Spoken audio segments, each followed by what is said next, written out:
আবারও হাঁটতে হাঁটতে বাসায় গেলাম। রাত প্রায় 11টা বাজে। আমি বাসায় গিয়ে বাবাকে ডাকলাম। আমার ডাক শুনে আব্বু আম্মু আর অবন্তী আসলো। বাবা বলল, কি রে এত দেরি হলো যে?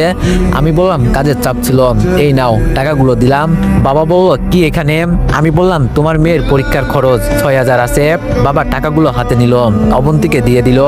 তারপর অবন্তী বলল, আব্বু একটা কথা বলতাম। বাবা বলল, মা বলো। অবন্তী বলল, তামিমের একা ইনকাম দিয়ে তো আর সবকিছু করা সম্ভব নয়, তাই বলছি আমিও একটা চাকরি করি, তাহলে মোটামুটি আমাদের পরিবারে একটু সচ্ছলতা আসবে। আমি বললাম, এই পরিবারের আর কারো ইনকাম করার দরকার নেই, আমি এখনো মরিনি, যদি করার এত ইচ্ছা থাকে তাহলে আমি মরার পরে করিয়েন।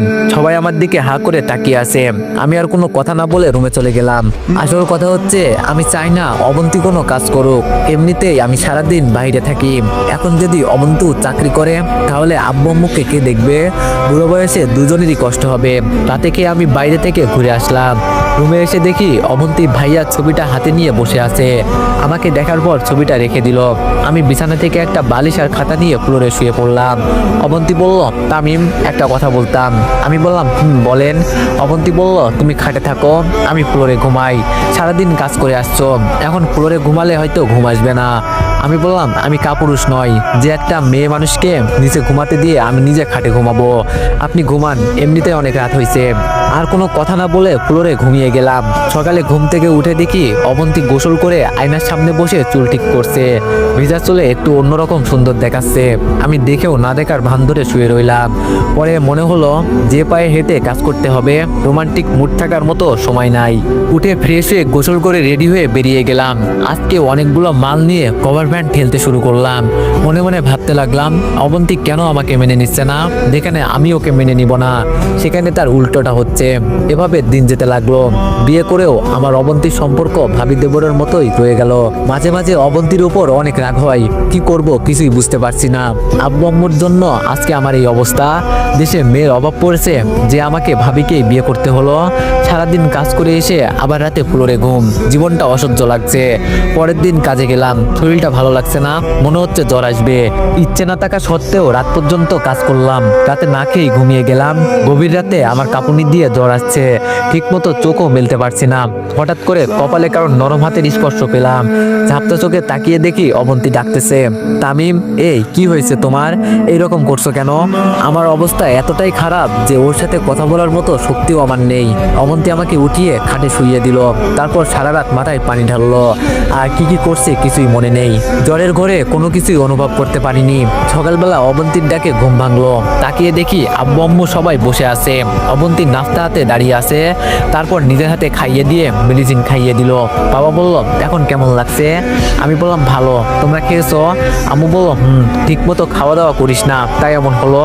বাবা বলল, ডাক্তার বলেছে কয়েকদিন রেস্টে থাকতে। আমি বললাম, ডাক্তার কখন আসলো? বাবা বলল, আরো আগে, তুই ঘুমিয়েছিলি, অবন্তী কল দিয়ে আসতে বলেছে। আমি আর কোনো কথা বললাম না। সেদিন আর কাজে যাইনি। রাতে ঘুমাতে যাওয়ার সময় অবন্তী বলল, সরি। আমি বললাম, সরি কেন? অবন্তী বলল, আমার জন্য আজকে তোমার এই অবস্থা। আমি বললাম, আরে ধুর, এগুলো কি বলেন, আপনার জন্য হবে কেন? অবন্তী বলল, ফ্লোরে ঘুমানোর কারণে এমন হয়েছে। আমি কোনো কথা বললাম না। অবন্তী বলল, প্লিজ তুমি খাটে ঘুমাও, আমি নিচে ঘুমাচ্ছি। আমি বললাম, দরকার নাই, আমার জন্মই হয়েছে নিচে ঘুমানোর জন্য, আমি থাকতে পারবো, সমস্যা নেই, আপনি ঘুমান। অবন্তী বলল, কিন্তু। আমি বললাম, কোনো কিন্তু না, নিচে ঘুমালে আপনারও তো সমস্যা হতে পারে, তখন কি করবেন? তো ঘুমিয়ে পড়ুন। অবন্তী কিছু একটা বলতে চেয়েছিল, বাট আমি বলার আগেই সুযোগ না দিয়ে উল্টো পাশে শুয়ে গেছি। ওকে নিয়ে একটা এটা বলতে পারছে না যে আসো আমরা দুজন খাটে ঘুমাই। দুজন খাটে ঘুমাইলে কি এমন সমস্যা হয়ে যাবে? আব্বু আম্মু বুঝে যাবে, তাই অন্য রুমেও যেতে পারছি না। দেখবো অবন্তী ম্যাডাম আপনি কতদিন এইভাবে থাকতে পারেন। কয়েকদিন পর মোটামুটি সুস্থ, আবারও কাজে চলে গেলাম। এমন সময় আইমানের সাথে দেখা হলো।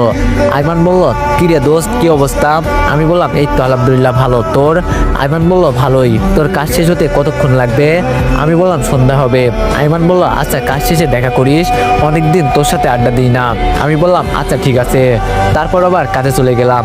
বিকালবেলা আইমানের সাথে দেখা করতে গেলাম। আইমান বলল, আসছিস? আমি বললাম, বল কি অবস্থা? আইমান বলল, এই তো চলছে। এই জানিস আগামী মাস থেকে তো পরীক্ষা। আমি বললাম, কি আগামী মাসে পরীক্ষা?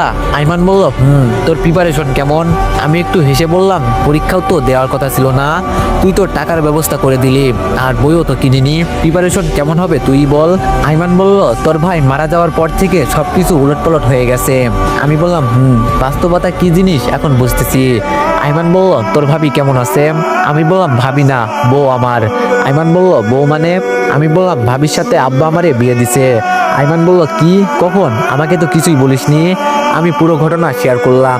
আইমান বলল, এত কিছু হয়ে গেছে অথচ আমাকে কিছুই জানালি না। আমি বললাম, সরি দোষ, বলার মতো তেমন সুযোগ ছিল না। আইমান বলল, তো অবন্তীর জন্য তো এটা প্লাস পয়েন্ট, তবুও তোকে মেনে নিচ্ছে না কেন? আমি বললাম, জানি না রে, হয়তো আমি ওর যোগ্য নই। আইমান বলল, তো এখন কি করবি? আমি বললাম, কি আর করা, এভাবেই দিন যাবে। আইমান বলল, শোন তামিম, এটা কোনো জীবন নয়, তোরও একটা ভবিষ্যৎ আছে, এভাবে তো তোর কিছুই হবে না। আমি বললাম, তো এখন কি করতাম? আইমান বলল, অবন্তীর সাথে কথা বলে সবকিছু ঠিকঠাক কর। আমি বললাম, কোনো লাভ হবে না, ও আমাকে মেনে নিতে পারবে না। আইমান বলল, না নিলে ডিভোর্স দিয়ে দে, অন্য কোথাও বিয়ে হলে তখন ঠেলা বুঝবে। আমি বললাম, ধুর, তুই পাগল নাকি? ওরে রাখার জন্যই আব্বু আমার সাথে বিয়ে দিছে, আর তুই বলছিস ডিভোর্স? আইমান বলল, ভালো তো, তাহলে সারা জীবন সিঙ্গেল থাক, ভাবি আর দেবরের মতো জীবন কাটাম। শোন ভাই, জীবন অনেক কঠিন, সেটা তুই আমার থেকে ভালো জানিস। আমি বললাম, সেটা ঠিক, বাট অবন্তীকে ডিভোর্স দেওয়া তো দূরের কথা, ডিভোর্সের নাম মুখেও আনা যাবে না। আইমান বলল, দেখ, যা করবি ভেবেচিন্তে কর, আবেগ দিয়ে জীবন চলে না। আব্বা কি বললো, আম্মা কি বললো, এগুলোর দিকে না কান দিয়ে নিজের মন কি বলে সেটা দেখ, তোর লাইফ তোকে হ্যান্ডেল করতে হবে। আমি বললাম, ঠিক। আইমান বলল, তুই একটা কাজ কর। আমি বললাম, কি? আইমান বলল, তুই অবন্তীর সাথে সরাসরি এই ব্যাপারে কথা বল। আমি বললাম, কোন ব্যাপার?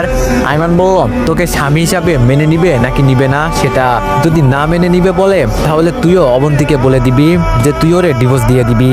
আমি বললাম, এটা কি করে হয়? আইমান বলল, সব হয়, তুই কথা বল। আমি বললাম, এখন না, পরীক্ষাটা শেষ হোক তারপর। আইমান বলল, আচ্ছা ঠিক আছে। তারপর আরো কিছুক্ষণ আড্ডা দিয়ে বাসায় চলে আসলাম। এভাবে দিন যাচ্ছে, অবন্তীর সাথে দরকার ছাড়া কথা বলি না, কেমন যেন অস্বস্তি লাগে। দেখতে দেখতে পরীক্ষার সময় চলে আসলো। অবন্তী আর আমি একসাথেই পরীক্ষা দিলাম। আমার পরীক্ষার কথা শুনে বাবা মা অনেক খুশি। পরীক্ষার কিছুদিন পর একদিন সকালবেলা অবন্তী বসে বসে মোবাইল টিপতেছে, আম্মু আব্বু মামার বাড়িতে গিয়েছে। আমি মনে মনে ভাবলাম, এটাই সুযোগ, অবন্তীর সাথে এবার বোঝাপড়াটা হয়ে যাক। আমি অবন্তীর সামনে গেলাম। অবন্তী বলল, কিছু বলবে? আমি বললাম, অবন্তী বলল, বলো। আমি বললাম, আপনি কি চান? অবন্তী বলল, মানে? আমি বললাম, মানে আপনি কি আমার কাছে থাকতে চান নাকি আমার থেকে মুক্তি চান, কোনটা? অবন্তী বলল, তামিম, তোমার মাথা ঠিক আছে? এগুলো কি বলছো? আমি বললাম, আপনি উত্তর দেন, এখানে থাকলে কি আপনার কোনো সমস্যা হচ্ছে? অবন্তী বলল, না। আমি বললাম, তাহলে আমাকে স্বামী হিসাবে মানতে আপনার সমস্যা কোথায়? অবন্তী বলল, দেখো, আমি তোমাকে আগেই বলেছি, এটা কোনোভাবেই সম্ভব নয়। আমি বললাম, যদি আপনার অন্য কোথাও বিয়ে হতো তখন? অবন্তী কোনো কথা বলছে না, চুপ করে আছে। আমি বললাম, আমার সাথে বিয়ে হয়েছে বলে আপনি আমাকে মেনে নিতে পারছেন না, কিন্তু অন্য কোথাও বিয়ে হলে কি পারতেন? জীবনেও না। আমি কোনোদিনও আপনাকে কোনো কথা বলিনি, তার মানে এই নয় যে সারা জীবন এভাবে থাকবো। আমারও তো একটা লাইফ আছে, আমারও তো ইচ্ছে করে সুন্দর করে সংসার